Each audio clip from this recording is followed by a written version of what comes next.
What's up, folks? I'm Dave Underkoffler, editor-in-chief of Autolist.com, and this week's one-week test drive is of a car I've been waiting a really long time to drive. It's the 2022 Subaru WRX. It's been completely redesigned for this model year, rides on an all-new chassis, of course it's all-wheel drive, has a new 2.4-liter turbocharged engine that makes 271 horsepower, that's up a little bit from the previous version.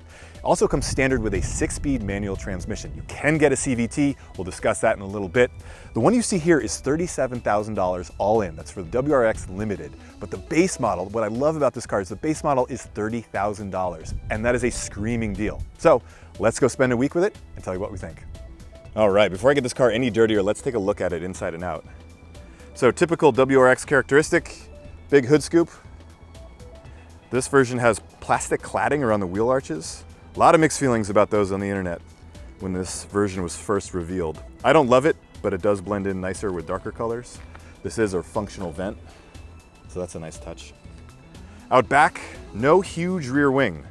Some people may want that, I don't want it. I've got gray hair, I'm in my 40s, I don't want to look like a boy racer. The Civic Type R is too much, frankly.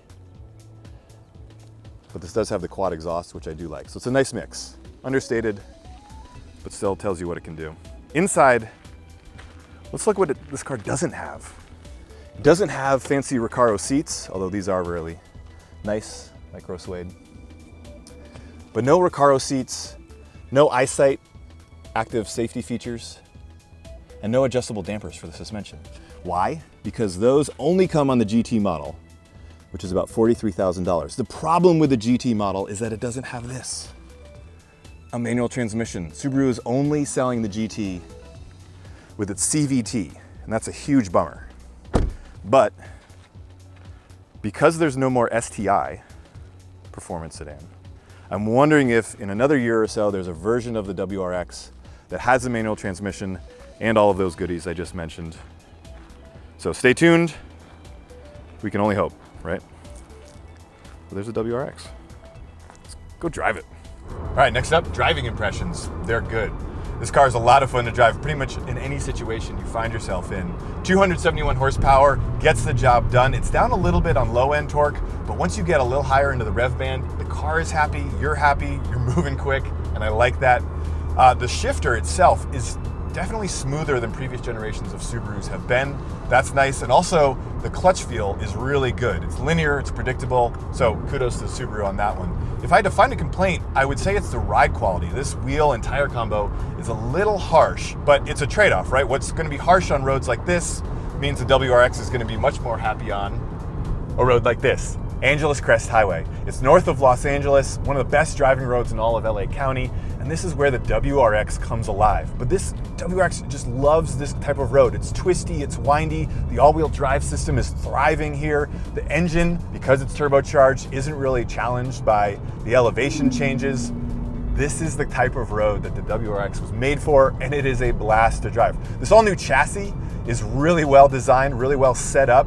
It's really a shame that they're not gonna do an STI version because, man, this chassis could certainly handle more power, but this is still so much fun. And for $30,000 as your entry level, yeah, it's hard to beat. I'm having a blast.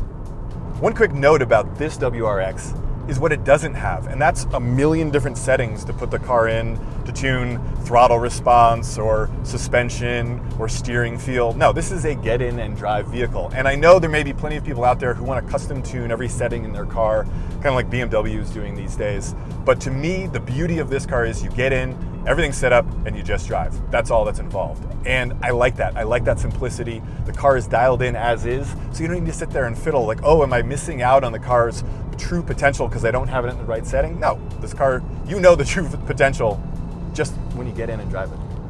All right, folks, that went quick. Our one-week test drive of the 2022 Subaru WRX. Fuel economy check, we got 240 miles of testing and 18.2 miles per gallon. That is not good, but keep in mind, I was driving the car pretty hard up Angeles Crest for a while, so I would imagine your real-world numbers are definitely gonna be better for city driving and on the freeway. Otherwise, we really enjoyed this car, and what I love most is that everything good about it, its practicality, it's fun to drive, its style, and its safety, all comes in the base model. So you don't need to spend $42,000 to get what's great. $30,000 gets you in this car and you can have a blast, and we really enjoy that. So definitely gets our recommendation. For listings of the WRX or anything else you're shopping for, be sure to check out Autolist.com. And before you go, like and subscribe to our channel so you can get alerts on all of our future videos. We'll see you out there.